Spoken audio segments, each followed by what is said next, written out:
حیائی آتی ہے، زنا آتا ہے، زنا آتا ہے نسل تباہ و برباد ہو جائے. اور فرمایا کہ بے حیائی سے بچو، بے غیرتی. جس معاشرے میں بے حیائی آتی ہے، زنا آتا ہے، زنا آتا ہے نسل تباہ و برباد ہو جاتی ہے، خاندان ٹوٹ جاتا ہے، خاندان بکھر جاتا ہے. ہمارے مسائل اور ہیں، ہماری پریشانی ہماری بددیانتی، کھوٹ، جھوٹ کی وجہ سے کچھ نہ کچھ ہمارا فیملی سسٹم پھر بھی موجود ہے. لیکن یورپ تباہ ہو چکا ہے، مغربی ملک تباہ ہو چکے ہیں کہ ان کا فیملی سسٹم ٹوٹ چکا ہے. وہاں نہ کوئی ماں ہے، نہ کوئی باپ ہے، نہ کوئی بھائی ہے، نہ کوئی بہن ہے، نہ کوئی بیٹی ہے، نہ کوئی بیوی ہے. وہ انتہائی کرب کا شکار ہے. مجھے ڈاکٹر ملا، میں امریکہ سے آیا ہوا تھا، رائمنڈ ملا. میں نے کہا تم کس چیز کے ڈاکٹر؟ میں بچوں کا ڈاکٹر ہوں، نفسیاتی مریض. میں نے کہا ہے بچے بھی نفسیاتی مریض ہوتے ہیں؟ کہ اتنے مریض ہیں کہ میری لسٹ 6 مہینے بعد ڈیٹ ملتی ہے، میری لسٹ میں 6 ماہ بعد اس کا نمبر آتا ہے، اتنے مریض ہیں لائن. میں نے کہا اس کی کیا وجہ ہے؟ کہا ماں باپ نہیں ہیں. باپ تو ہوتا ہی نہیں ہے، بوائے فرینڈ ہے، جب وہ حمل ہوتا ہے وہ چھوڑ کے بھاگ جاتا، وہ کسی اور لڑکی کو لے لیتا. اکیلی لڑکی بچہ جنتی ہے، پھر اس نے جاب کرنی ہے، اپنا گھر چلانا ہے، تو بچوں کو چھوڑتی ہے. وہاں وہ کیئرنگ بنے ہوئے ہیں ہاؤس، جہاں یہ پورا کاروبار ہے کہ بچوں کو وہاں چھوڑ کے چلے جاؤ. وہاں بچے کے پاس ماں نہیں ہے، باپ نہیں ہے، بہن نہیں ہے، بھائی نہیں ہے.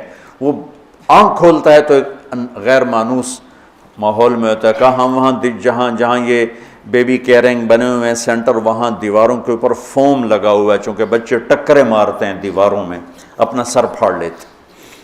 تو وہ ہم سے زیادہ تباہ معاشرہ ہے کہ وہاں بوڑھے کی زندگی نہیں ہے، جوان کی زندگی نہیں ہے، عورت کی زندگی نہیں ہے، مرد کی زندگی نہیں ہے. اور یہ وہ یہاں تک پہنچے بے حیائی. عورت کو ننگا کیا، تباہ ہو کے.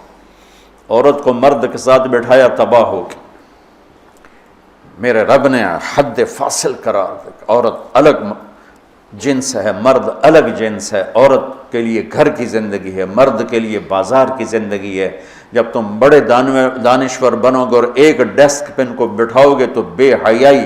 آج کی یونیورسٹیوں میں جو کھلم کھلا، میں زبان سے کیسے کہوں، اپنا ہی پیٹ ننگا کرنے والی بات. اور میرا رب کہہ رہا لا تقربوا الفواحش ما ظہر منها وما بطن، کہ بے حیائی کے قریب نہ جاؤ، بے حیائی کے قریب نہ جاؤ. کہ اچھا، یعنی زنا کے بارے میں اجل لا تقربوا الزنا، یہ نہیں کہا کہ لا تزنو، زنا نہ کرو، کہا لا تقربوا، زنا کے قریب نہ جاؤ. قریب جانے کا کیا مطلب ہے؟ بے پردگی، آوارگی، مکس گیدرنگ، عورتوں کے چھوٹے کپڑے، اور اب جسم کو ننگا کرنا، نمائش کرنا. یورپ کی عورت بیچاری کو تو پتہ نہیں ہے، وہ نہ ماں ہے، نہ بیٹی ہے، نہ بہن ہے، نہ بیوی ہے. وہ ایک ٹیشو پیپر ہے، استعمال کر کے پھینک دیا جاتا ہے. مغرب کی عورت انتہائی مظلوم ہے. دیکھنے میں وہ نظر آ رہا ہے آزادی نہیں ہے، اللہ کی قسم کربناک زندگی ہے، کربناک زندگی.